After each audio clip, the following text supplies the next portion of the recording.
Hey guys, in this video I will show you how you can fix drag and drop not working in Windows 10 or 11. So without further ado, let's get started.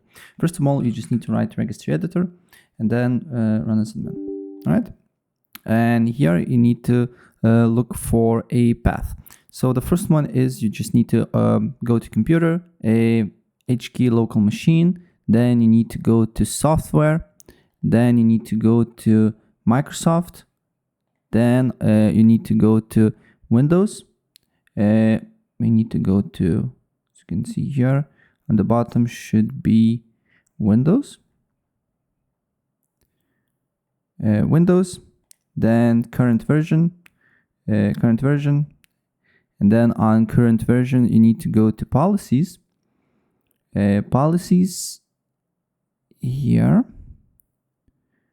Should be policies, and on policies you need to go to system, right? System, and then you need to look for enable UI, right? And then make sure to make value data to 0, and then OK, and restart your computer and look if the problem persists or not. If this did not work, then you can close this. On search, write change user account control settings.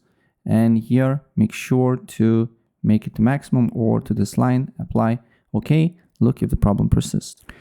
And this, if it did not work, sometimes it can be the program that is running in the background of your task manager. So you just need to open up task manager, and then you need to end, for example, one task one by one, and then look if drag and drop is working or not. And once you find that particular task that is preventing you from this basically feature, you just need to delete from your computer if it's available.